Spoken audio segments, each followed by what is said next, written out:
This is Lisa from Mobile Tech Review, and today we're going to look at the LG Lucid 2 on Verizon. Yes, yet another goofy name for a phone, but honestly, it has one really strong thing going for it. It's free. Just free on contract. Hard to beat that. And actually, the specs are pretty nice on this. You get a dual-core Snapdragon processor, 4.3-inch IPS display, very pocketable, pretty slim, decent camera with HDR, and we're going to look at it now.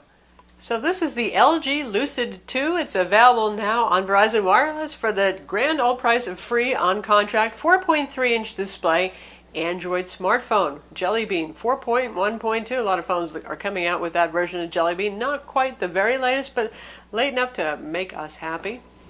IPS display here, quite nice. The only thing is there's a pretty thick glass covering over the face of the phone, and viewing angles are a little bit affected by this. IPS displays usually have near 180-degree viewing angles, but it refracts light a lot. It's a minor complaint for a phone that's free. It's QHD resolution, so that's 960 by 540 pixels.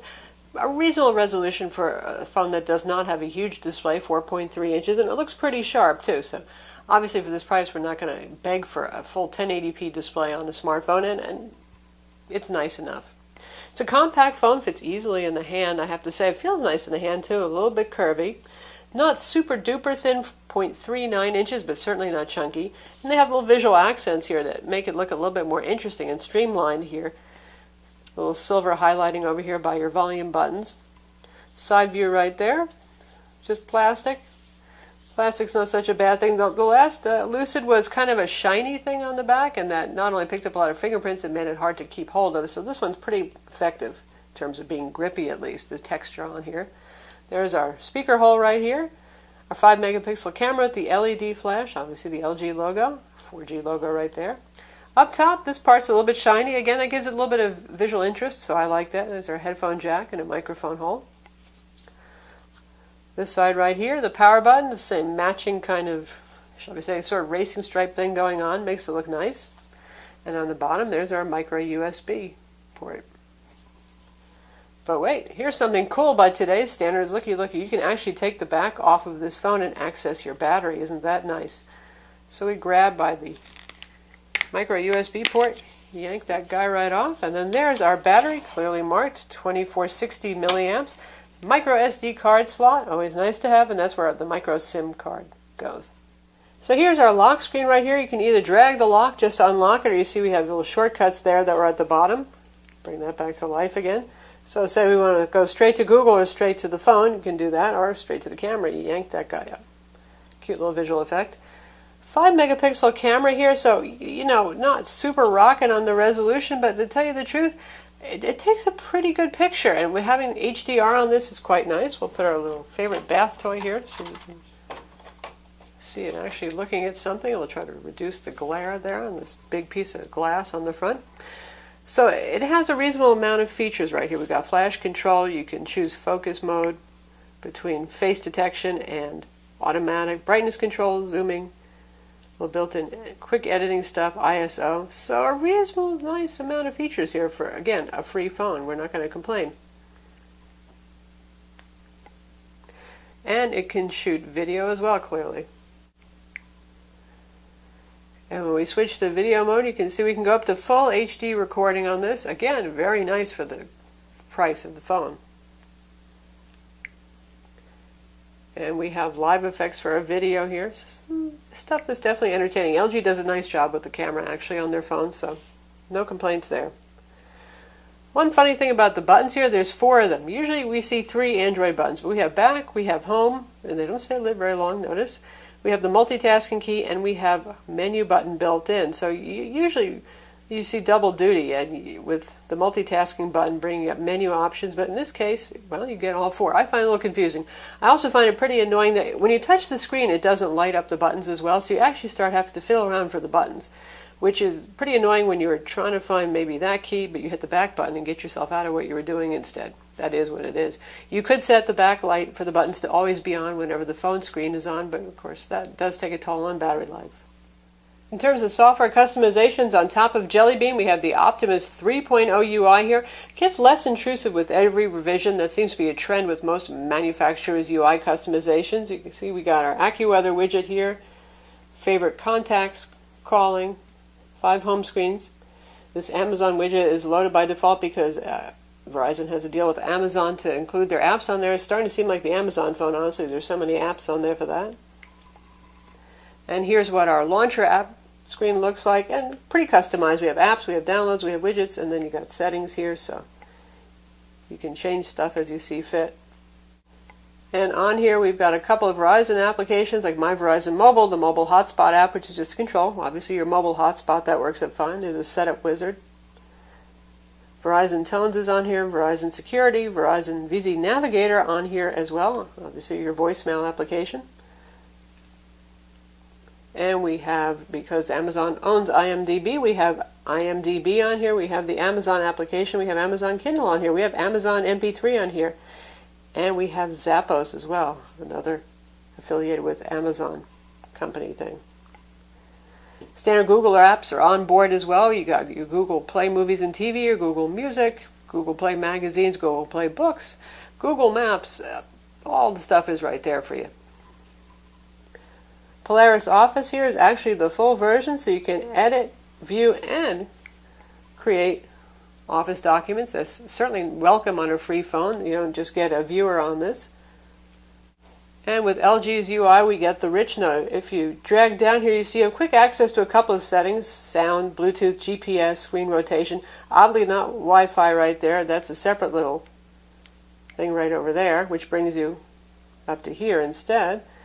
We have quick memo here, which lets you take a screenshot and do a memo anywhere. So this is actually a quick memo you're looking at, not the home screen itself. So we can do things like circle that, say, wow, it was a beautiful weather day there today. Share it, edit it, save it if we want to. And if you want to share it, quite a few options here. Like every other smartphone these days, you get a giant on-screen dialer, very easy to use, and we have access to our recent calls, all contacts, our favorites, and any calling groups on here. Call quality on the phone is just okay. Not superlatively loud and clear, to be honest. It gets the job done. We could understand each other, me and my call recipients, but just had to work a little bit at it. So not a super selling point for us here, call quality. Not hideous, but not great. In terms of speed test on Verizon's 4G LTE network, we'll take a look at the results right here, and you can see typical good Verizon stuff right there, as fast as almost 19 megabit per second down. They throttle the upload speeds in favor of the download speeds a little bit, so about 2.5 sometimes for our upload speeds, though we did get as high as 6 at one point, and good ping times there as well. So as a data phone, great, and again, it supports mobile hotspot features, so you can use this as a high-speed modem for your laptop or your tablet too. The phone has dual-band Wi-Fi, Bluetooth 4.0. It does not have NSV. It does have a GPS. Every smartphone these days does have a GPS. And obviously it has Verizon LTE and EVDO Rev A 3G. As far as I know, this is not a world phone. It's not listed as such in specs, and looking in settings, there's no option to turn on GSM roaming. It has a front-facing video chat camera, and inside it has a dual-core 1.2 gigahertz Qualcomm Snapdragon S4 Plus. That's a great CPU, and it benchmarks pretty well for that CPU. You know, funny, a year ago, that was like the cutting-edge CPU, and now we're going, oh, geez, no quad-core, not too impressed. Well, honestly, it's reasonably fast enough. Certainly for most folks who are going to be using a smartphone, unless you're like a serious hardcore gamer and you really want the absolute best performance, it's perfectly adequate. Web browser runs fine on this. Movie playback is good on it. And benchmark-wise, it did pretty well. In terms of performance, you can see this is our Antutu score right here. Benchmark 11,443. That's pretty good. At 1.2 gigahertz dual-core Snapdragon CPU, well, that's about what you're getting in the Samsung Galaxy S3 on the same carrier, and you get about the same level of performance. Just fine, actually. And if we take a look at our quadrant score right here, you can see what we scored, 5733, also very respectable and plenty fast enough for average use, except for those of you speeds and feeds folks who really want to have the fastest possible future-proof CPU.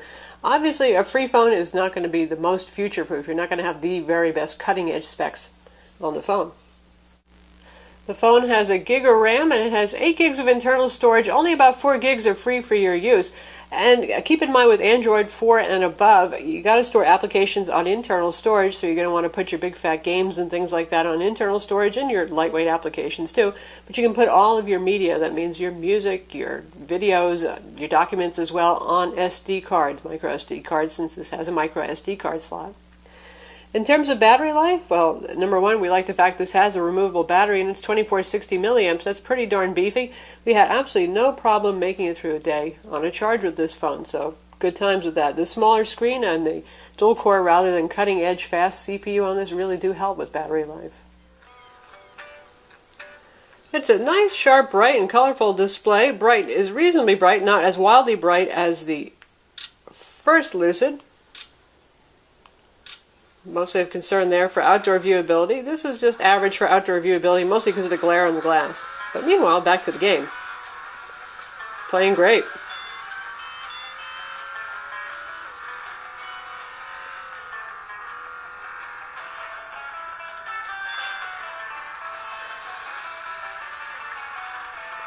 This is a pretty demanding 3D game, obviously. And it handles it just fine.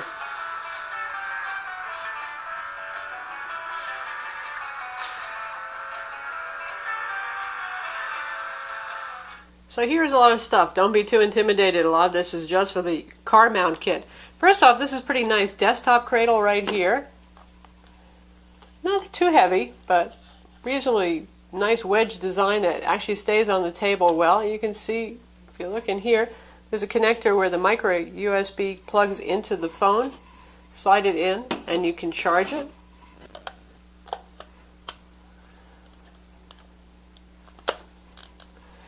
And on the back, right here, there's a slot for charging a second battery, also very handy. So you just stick that guy in there like that.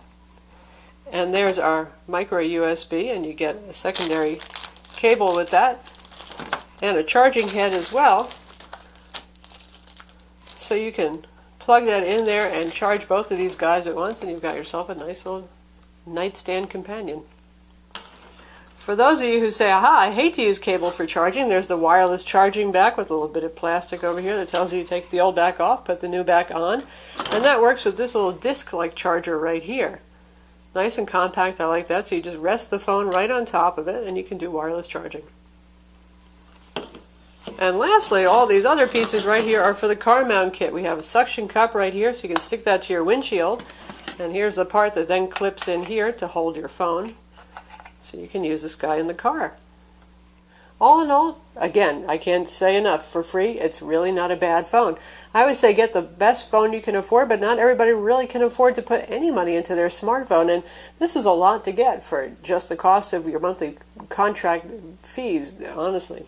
So that's the LG Lucid 2. Again, it's available now on Verizon Wireless, and it's free with a contract. And if you're looking for your first smartphone, you don't have much money to spend, you want something small, it's definitely worth a look. I'm Lisa from Mobile Tech Review. Don't forget to subscribe to our YouTube channel.